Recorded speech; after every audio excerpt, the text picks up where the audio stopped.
संभल की कब्जा गैंग यानी कि भाईजान का 16 श्रृंगार, जी हां, आज फिर पीले पंजे से किया गया। लेकिन इस बार योगी का बुलडोजर किसी मस्जिद या मजार पर नहीं, बल्कि सरकारी जमीन पर अवैध रूप से कब्जा करके बनाए गए मकान और दुकानों पर गरजा है, और वो भी ताबड़तोड़ अंदाज में। और जब तक अतिक्रमण समतल नहीं हो गया, तब तक बुलडोजर चलता ही रहा। देखिए इस रिपोर्ट।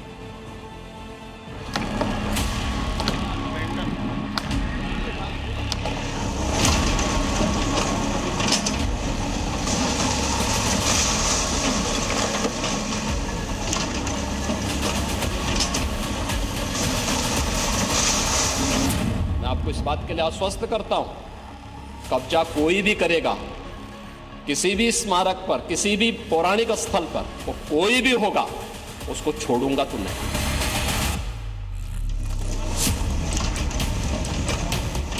अपने अल्टीमेटम के मुताबिक सीएम योगी ने अवैध कब्जा करने वाले भाईजान को छोड़ा भी नहीं, जिसका सबूत है संभल के सिरसी इलाके में दहाड़ रहा ये बुलडोजर।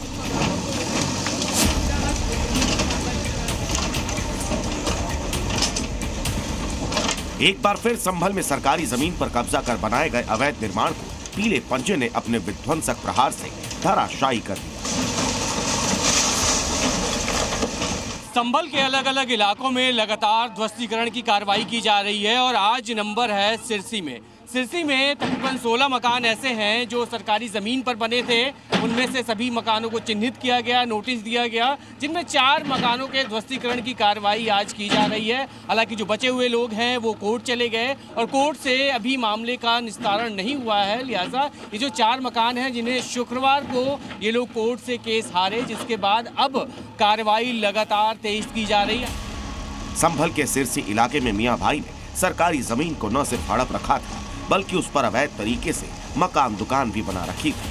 लिहाजा प्रशासन की टीम मौके पर पहुंची। पहले पैमाइश की गई, फिर अवैध अतिक्रमण की निशानदेही हुई और इसके बाद शुरू हुआ बुलडोजर एक्शन। ये जो पूरा का पूरा निर्माण आप देख रहे हैं, इनमें से कुछ तो निर्माण जो स्थानीय लोग हैं उन्होंने ही गिराया, लेकिन बाकी जो बचे हुए निर्माण थे उसको बुलडोजर ने यहाँ पर ध्वस्त कर दिया। प्रशासन का ये कहना है कि ये पूरी की पूरी ज़मीन सरकारी ज़मीन है और इस सरकारी ज़मीन पर अवैध निर्माण कराया गया था। कई बार पहले भी नोटिस दिए गए थे, लेकिन लोगों ने अवैध निर्माण नहीं हटाया, जिसके बाद आज ये कार्रवाई की जा रही है।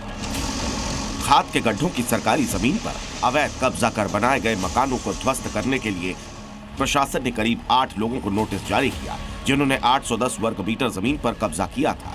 12 जनवरी तक ध्वस्तीकरण का अल्टीमेटम दिया गया। आप लोग को जानकारी उस वक्त नहीं थी कि ये सरकारी जमीन है? ना, जानकारी नहीं थी हमें, तो बैनामा कराया था यहीं से नाप के हमें बैनामा हुआ है। कितना क्षेत्र, कितना एरिया है ये टोटल? ये टोटल लगभग 2 बीघे है। 2 बीघे के? जी। आप लोग को नोटिस मिला था, पहले जानकारी दी गई थी? हाँ, नोटिस मिला था। आप लोग कोर्ट भी गए थे? नहीं, हम कोर्ट नहीं गए थे, हम यही अदालत में ही कार्रवाई की थी। माननीय न्यायालय में, इसमें एसडीएम कोर्ट में की थी। हमने अपना पक्ष रखा था, लेकिन वहाँ से खारिज कर दिया गया। अब इससे सीएम योगी का खौफ कहिए या उनके बुलडोजर का डर, प्रशासन के नोटिस के बाद कब्जे वाले भाईजान सहम गए और बुलडोजर एक्शन से पहले ही अवैध निर्माण को खुद ही हथौड़े से गिराने लगे। जब मतलब कि प्रशासन ने ये कहा कि ये आपके गलत है, आपका नहीं है, तो हमने खुद अपने हाथों से तोड़ना शुरू कर दिया। जहां तक हमारी है हम वहां तक ले गए। हालांकि जब जी न्यूज संवाददाता ने उनसे पूछा कि आखिर उन्होंने सरकारी जमीन पर कब्जा क्यों किया और क्यों इस पर अवैध निर्माण किया, तो यकीन मानिए संभल के मियां भाई ने जो कहा उसे सुनकर आप चौंक जाएंगे। पहले से कोई जानकारी नहीं थी यहाँ पे, समझे। ये तो सड़क है, चूँकि सड़क है, समझे, सड़क उस साइड में, नाला बीच में, नाले के बाद में मकान जगह है, तो जगह है तो ये समझे किसी को क्या पता भाई किसकी है क्या है। जब जगह खाली पड़ी हुई है तो हमारे उसके पीछे जगह पड़ी हुई है, तो ये हमारी जगह मानी जाएगी। अगर सरकार की जगह थी तो पहले से उन्हें बोर्ड लगाना चाहिए था, पता बताना चाहिए था कि भाई यहाँ पे कोई निर्माण नहीं हो सकता। जमीन खाली थी तो कब्जा कर लिया और कब्जे के साथ साथ उस जमीन पर मकान दुकान भी खड़ा कर दिया। मतलब योगी राज में इतनी हिमाकत, तो इसका अंजाम क्या होगा शायद ये बताने की जरूरत नहीं। देखिए, अवैध अतिक्रमण जो भी करेगा वह तो हटना चाहिए। बस योगी का बुलडोजर संभल के सिरसी इलाके में पहुंचा और उसने कुरेद कर कब्जा गैंग की ईंट से ईंट हिला दी। और ये बुलडोजर एक्शन तब तक चलेगा जब तक सिरसी के सभी 16 अवैध निर्माण ध्वस्त नहीं हो जाते। संभल से ब्रजेश तिवारी के साथ ब्यूरो रिपोर्ट, जी मीडिया।